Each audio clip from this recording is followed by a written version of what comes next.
ஜெயலலிதா என்னும் நான்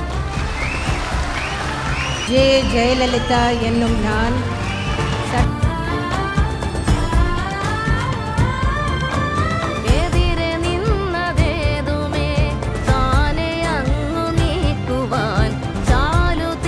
அம்மா உணவகங்கள், அம்மா உப்பு, அம்மா சிமெண்ட், அம்மா மருந்தகங்கள், இது போன்ற திட்டங்கள் எல்லாம் வரும் என்று நீங்கள் எதிர்பார்த்தீர்களா?